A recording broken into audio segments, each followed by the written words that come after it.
intro.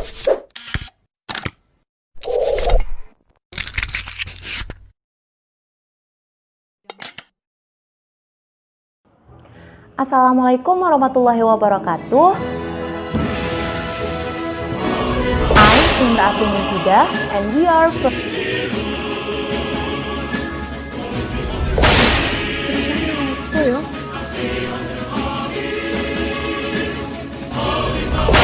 Lihat mas.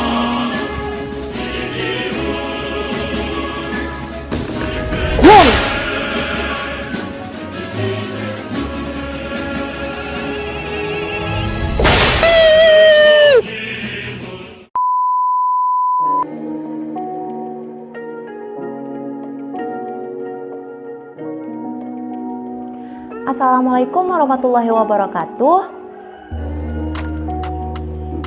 I'm Imratul Mufidah and we are from Group 5. In this video, we would like to present the presentation about narrative perspective. Are you ready for watching this presentation? Yes! Okay, let's begin our presentation.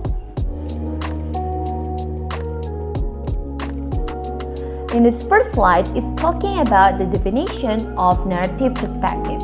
Narrative perspective is also known point of view.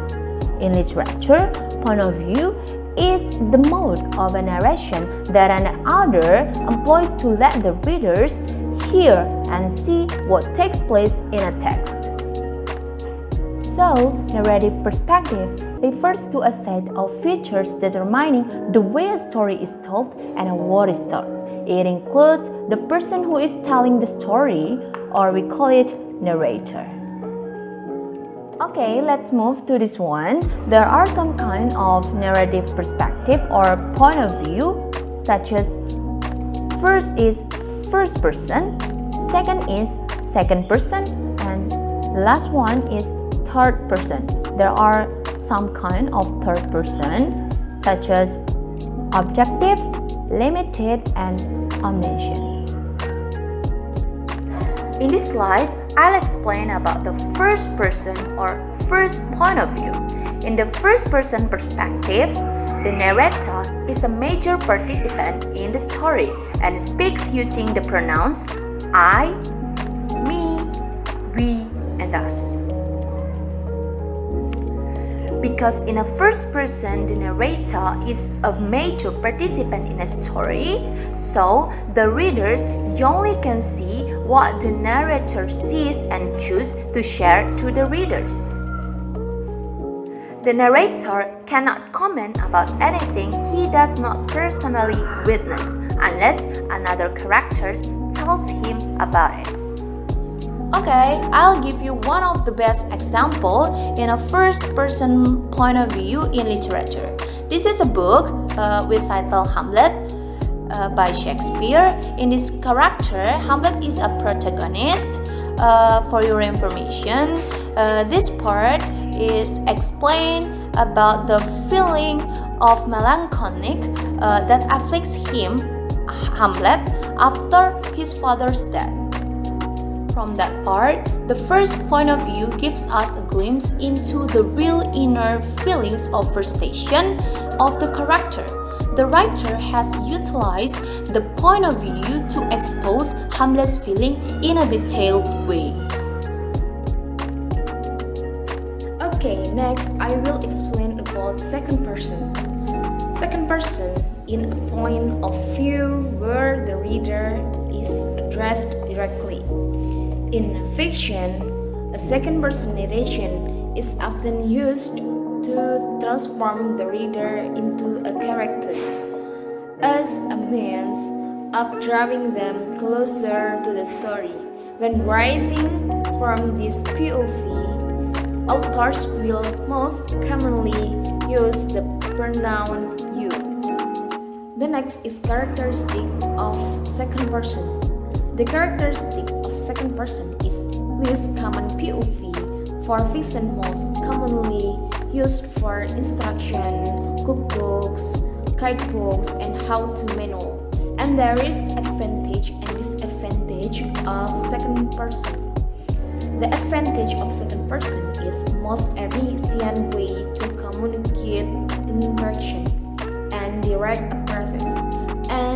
The disadvantage of second person is difficult for many fiction writers. It means style can be off-putting for some readers. Here's the example of second person. The example of second person is Italo Calvino used the uncommon point of view in his postmodern novella.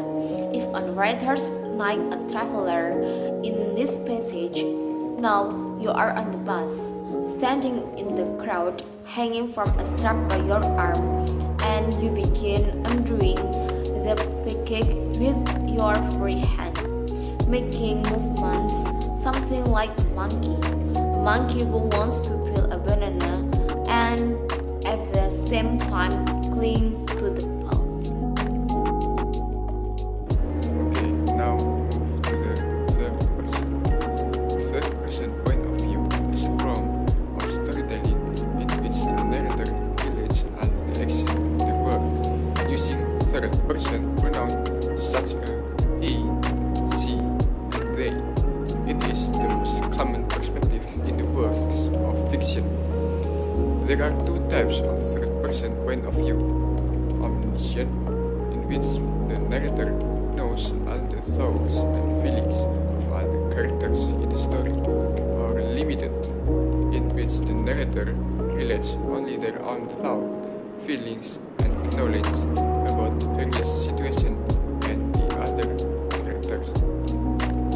And now the advantage of the third person.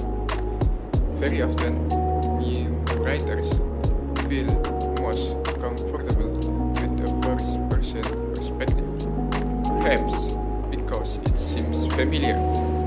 But writing in the third person actually affords a writer much more freedom in how they tell the story.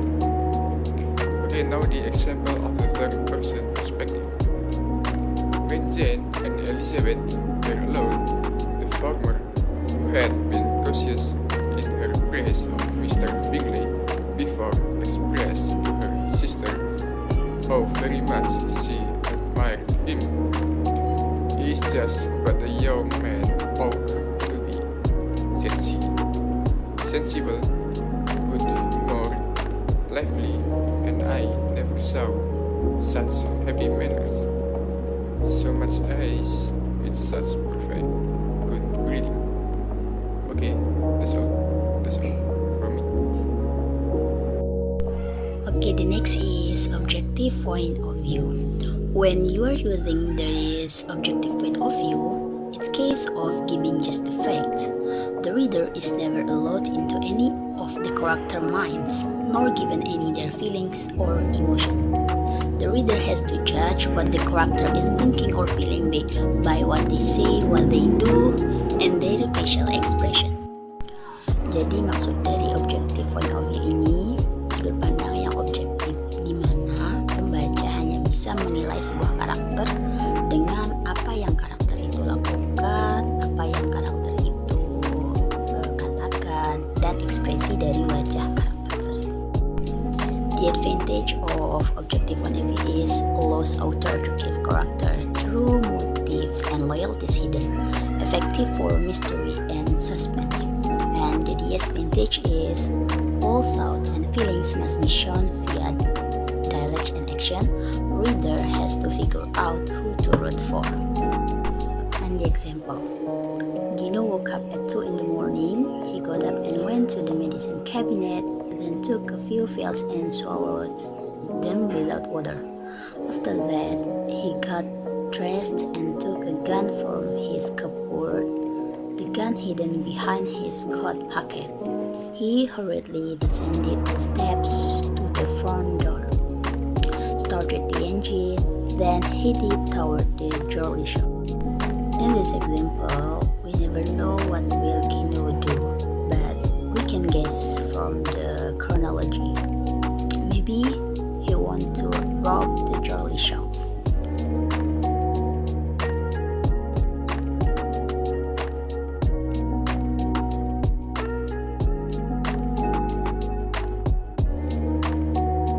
Well, everyone, now let's move to the next types of third point of view, that is omniscient point of view. As As we know, omniscient means knowing a lot. Knowing a lot.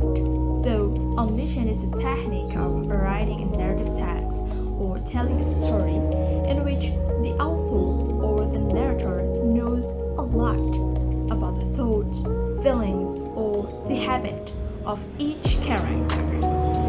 By using this technique, the author or the narrator can bring us a story about each character specifically. They can move from one character to the next character. They can tell us about the relationship between one character to the next character. So, the narrator or the author is the one who knows information about each character, and you need to underline that the narrator or the author doesn't exist inside of this story. They just the intermediary. Yes, the intermediary between characters to the readers or listeners. Well, now let's move to the example of omniscient point of view. You can stop the video to read the example and then play the video again to listen to my explanation. Well, from this example, we can see that the author or the narrator used pronouns he or she or directly mention the name of each character. We can know that the author knows a lot about each character. The author describes each character in detail. We can know their thoughts, their feelings, or even their behavior. So guys, what's exactly the purpose of omniscient point of view? Omniscient point of view technique allows the reader or the listener to know everything about the characters. Therefore, the audiences can gain an insight into characters' minds and create a bond with them. Okay, for the last everyone, in conclusion, point of view is a perspective that's used by the author or the narrator to deliver a story to the readers or to the listeners. This perspective, this point of view usually doesn't change from the beginning till the end of the story. But however, if the author changes the perspective, it will break the attention of the reader or the listeners. So, point of view is divided into 3 types: first person perspective, second person perspective, and the last is the third person perspective. From these 3 perspectives, we can see how the author convey their story